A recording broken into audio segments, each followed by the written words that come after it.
अस्सलामुअलैकुम दोस्तों, बहुत बहुत स्वागत है, इस्तकबाल है आपका अबरीन एकेडमी में।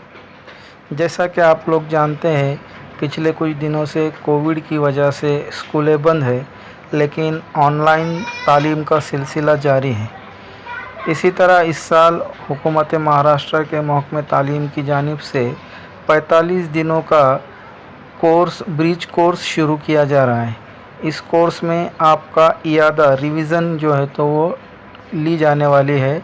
अगर आप लोग कुछ भूल गए हैं तो वो इस कोर्स के ज़रिए से आपकी उसकी प्रैक्टिस कराई जाएगी। तो 45 दिन का ये कोर्स रहेगा, जिसमें आपको रोज़ाना एक वीडियो जो है तो यूट्यूब पर अपलोड किया जाएगा, वो आपको देखना है और उसके बाद उसको अपनी बयास में लिखना है। और इसमें 15 दिन के बाद एक टेस्ट होगी, फिर वापस 15 दिन के बाद दूसरी टेस्ट होगी और फिर वापस 15 दिन के बाद जो है तो तीसरी टेस्ट होगी। मतलब 15 दिन के बाद पहली टेस्ट, 30 दिन के बाद दूसरी टेस्ट और 45 दिन के बाद तीसरी टेस्ट शुरू होगी। तो आइए दोस्तों शुरू करते हैं। 10वीं जमात का डे 1 का पहला सबक है सेट, जो आप 9वीं क्लास में पढ़ चुके हैं, उसी का रिवीजन है। तो आइए शुरू करते हैं।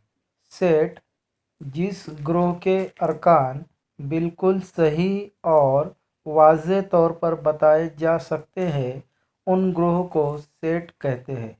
मतलब जिस ग्रोह के अरकान बिल्कुल सही और वाज़े तौर पर आप उसको बता सकते हो या उसका शुमार कर सकते हो, ऐसे ग्रोह को सेट कहते हैं।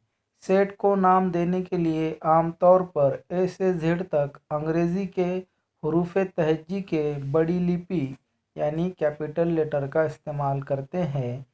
सेट के अंदर मौजूद अरकान छोटी लिपि यानी स्मॉल लेटर ए से जेड तक अंग्रेज़ी हरूफ का इस्तेमाल करते हैं। मिसाल के तौर पर एन बराबर महराबी कौस 1 2 3 ये तबई अदाद का सेट है। आप लोग जानते हैं तबई अदद 1 से शुरू होते हैं, तो एन बराबर महराबी कौस 1 2 3 ये तबई अदद का सेट है। इसी तरह W बराबर 0 1 2 3 ये मुकम्मल अदद का सेट है और -2 -1 0 1 2 3 ये सही अदद का सेट है। मतलब ये मिसालें हैं तबई अदद का सेट, मुकम्मल अदद का सेट, सही अदद का सेट। अब ये सेट लिखने के लिए जो है तो महराबी कौस का इस्तेमाल होता है। इसी तरह सेट लिखने का फहरिस्ती तरीका। इस तरीके में सेट के तमाम अरकान को महराबी कौसैन में लिखते हैं और हर रुकन को अलहदा बताने के लिए दो मुतसिल अरकान के दरमियान कौमा लगाते हैं। मतलब कोई सेट अगर आपको लिखना है फहरिस्ती तरीके से, तो उसको उसमें मौजूद अरकान जो है उसको आप काय में लिखोगे, महराबी कौस में लिखोगे और हर रुकन के बाद जो है तो क्या लगाना है, कौमा लगाना है। जैसे मिसाल के तौर पर तबई अदद का सेट 10 तक लिखिए। 1 से 10 तक के तबई अदद का सेट लिखना है, तो 1 से लेकर 10 तक के जो तबई अदद है उसको हमने कैपिटल एन से ज़ाहिर किया है और उन अदाद को महराबी कौस में लिखे। अब वो अदद अलग अलग बताने के लिए हमने क्या किया है, 1 लिखा है, फिर उसके बाद कौमा दिया, फिर 2 लिखा, फिर उसके बाद कौमा 3। ऐसे हर रुकन के बाद हमको क्या करना है, कौमा लगाना है। तो इस तरह से फहरिस्ती तरीके से सेट को लिखा जाता है। फिर अगला है सेट में अरकान की तादाद। जो सेट होता है उसमें अरकान की तादाद जो है वो क्या होती है या उसको कैसे लिखा जाता है। तो यहाँ पर एक सेट दिया हुआ है ए बराबर DANISH। अब इसमें कितने अरकान हैं, DANISH 3 और 3 6। तो इस तरह इस सेट में कितने अरकान हुए, 6 अरकान हुए। इसलिए नंबर ऑफ ए बराबर क्या हो जाएगा, 6 हो जाएगा।